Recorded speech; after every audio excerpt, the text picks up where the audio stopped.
.380 pistols are typically small enough to carry in the pocket. They are unquestionably smaller and lighter than competing 9mm single-stack autos or .38 snub-nose revolvers. But despite those advantages, .380 pocket pistols have also been plagued by a number of downsides. The Ruger LCP-II, released by Ruger at the end of 2016, sought to remedy many of those downsides. So for the purpose of this video, and to really decode whether .380 is a worthy candidate for your pocket, we'll be looking into Ruger's LCP-II and Glock 42. Let's begin. Disadvantages of .380 pocket pistols. .380 pocket pistols are incredibly easy to conceal, and this is what is largely attributed to their long-time popularity in the US. Examples of popular small pocket .380 autos include the original Ruger LCP, Glock 42, Taurus TCP, Smith & Wesson Bodyguard .380, and the Kel-Tec P3AT, to name a few. Granted, .380 pocket autos are not guns that you take to the range for fun. They are meant to be defensive arms that can be easily carried in the pocket. Every one of these pistols are incredibly easy to conceal in your pocket. Unfortunately, though, each of these pistols and others in their class suffer from a number of serious flaws. These flaws include, but are not limited to, terrible trigger pulls.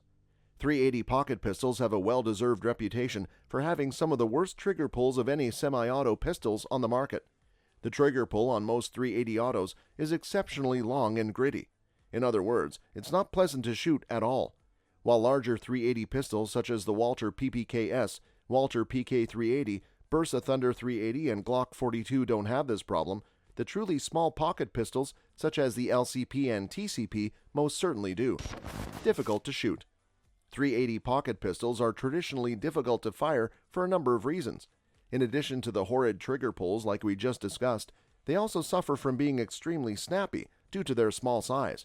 Granted, .380 pocket autos are not guns that you take to the range for fun. They are meant to be defensive arms that can be easily carried in the pocket. Nonetheless, the fact that they are difficult to shoot can be a major problem for training and self-defense purposes. The trigger pull on most .380 autos is exceptionally long and gritty. In other words, it's not pleasant to shoot at all. Poor ergonomics. Last but not least, and while this is entirely personal preference, many regard .380 autos as having poor ergonomics due to the fact that their extraordinarily small size means you can't get a full grip on them. This only naturally makes it more difficult to fire properly, just like we talked about. Ruger sought out to remedy much of these problems with the LCP-II. Did they succeed? Let's find out by comparing it to the original LCP. Battle of the Ruger .380s, LCP versus LCP-II. The original Ruger LCP has been perhaps the most well-known and popular .380 pocket pistol since it was first introduced in 2008. Nonetheless, it still suffers from many of the issues that we just talked about. The trigger pull is awful. They are difficult to shoot. It can be difficult to get a good grip on the pistol for some shooters, and the slide won't even lock back on the last round fired. Ruger listened to the criticism, which resulted in the birth of the LCP-II. While the LCP-II is still a small pocket pistol, Ruger made a number of improvements to it. The biggest improvement by far is the trigger pull. The trigger pull on the LCP-II most closely resembles the trigger on larger striker-fired polymer pistols, such as the Glock. It is considerably lighter and smoother than the original LCP and other comparable .380 pistols, and it also features the Glock-style bladed safety that must first be depressed in order for the trigger to be pulled. Overall, the trigger on the LCP-II makes it infinitely easier to shoot than the original LCP. The trigger pull is awful. They are difficult to shoot. It can be difficult to get a good grip on the pistol for some shooters, and the slide won't even lock back on the last round fired, due to the fact that their extraordinarily small size means you can't get a full grip on them. This only naturally makes it more difficult to fire properly, just like we talked about. Ruger markets the trigger as having a 6-pound pull. The reason the trigger pull is lighter is because it is an SA trigger versus the DA trigger on the original LCP. The LCP-II also features forward and rear serrations on the slide, whereas the original LCP only featured serrations on the rear. The serrations on the LCP are also wider in order to get a better grip in slippery conditions when racking the slide. The trigger guard on the LCP has also been enlarged in order to accommodate a gloved finger without risking pulling the trigger.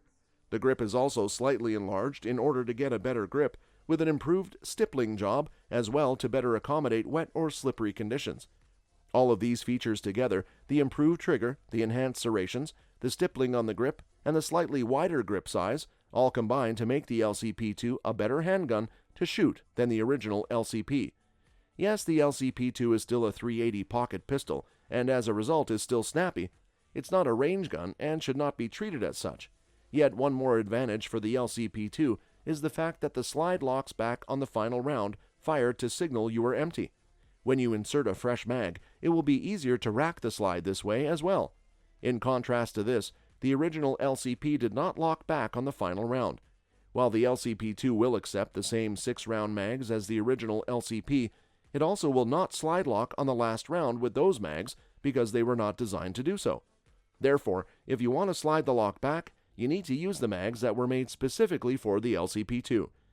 One thing that was not improved over the original LCP, however, is the sights. The sights on the LCP2 are built into the top of the slide like its predecessor.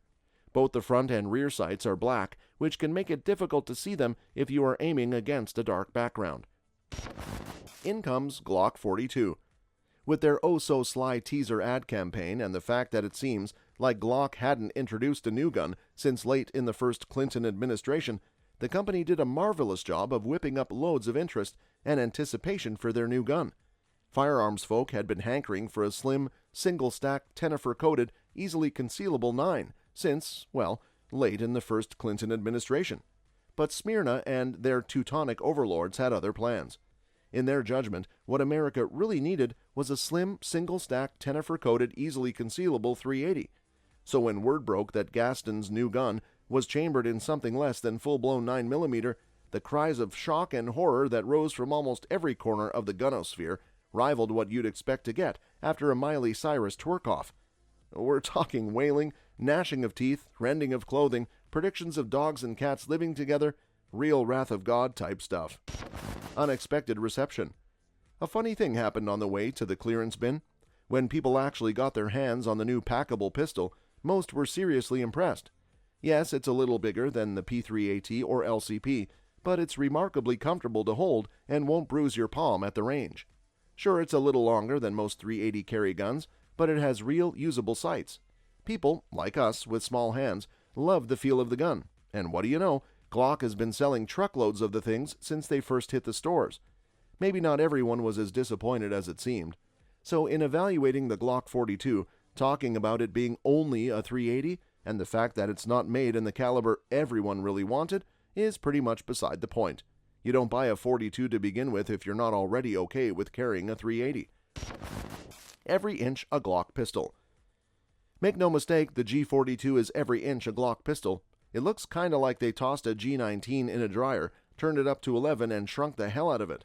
While the 42 isn't listed as a Gen 4 gun, you'd expect it to borrow heavily from Glock's latest design features, and it does. No, there aren't any interchangeable backstraps here.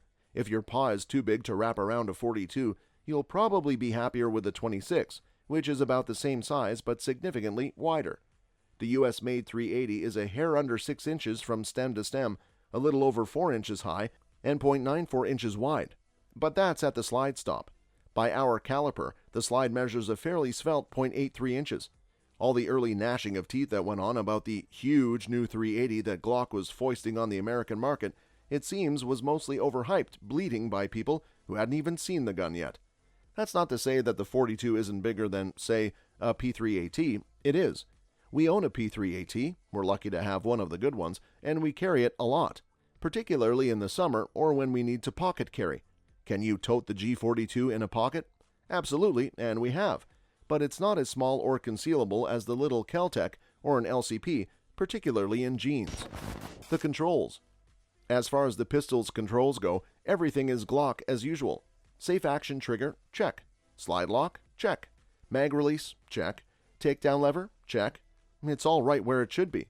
And the field stripping process is exactly the same as it is on every other G-something you've ever seen. That's not to say there aren't a few differences. One is the grip. The 42 has Gen 4-ish texturing, but it's not nearly as rough as the bumps found on its bigger brothers. Unlike the big boys, but similar to the 26, the 42's backstrap extends down almost flush with the bottom of the maga. This gives you a little more palm room to hold the smaller gun and still ensures that the mag will drop free when you press the release. Another difference is in the trigger, although it's minor. We side-by-sided the .42 with Dirk Diggler's similarly sized but much wider G26, the pistol that a lot of gun folk will use as a comparison. The G42 is missing the .26's vertical ridges on the trigger blade, probably because the blade is narrower on the .380. The .42 also has a slightly shorter reset distance too. A shrunken head version Glock.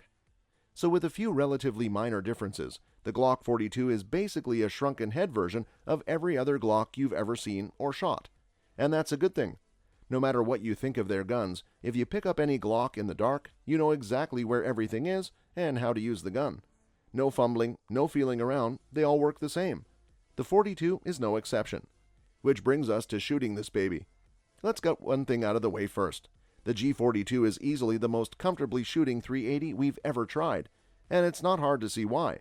The Glock is a little larger and slightly heavier than most other .380s. We're not sure if Sheldon Cooper said it, but physics is physics. You can't fool Mother Nature or Sir Isaac Newton. The Glock 42 is basically a shrunken head version of every other Glock you've ever seen or shot. And that's a good thing. A gun that weighs more and fills your hand more fully will yield less felt recoil. No problems? Maybe. That means no problems at the range, right? Well, not exactly. While Glocks have the well-earned reputation for being able to shoot virtually anything you can cram in the mag, that's decidedly not the case with the G42. The babyest Glock has some very specific ideas about what it will and won't eat. As some other shooters have already found, the vast majority of rounds work just fine, but heavier, higher pressure rounds and some even lighter stuff might as well be steamed Brussels sprouts as far as the G42 is concerned. As for accuracy, please, this is a soft shooting pistol with excellent, for its caliber, sights. You won't have any difficulty hitting anything toward which you point a .42 at a legally explainable personal defense distance. That's all for this video, folks. See you another time.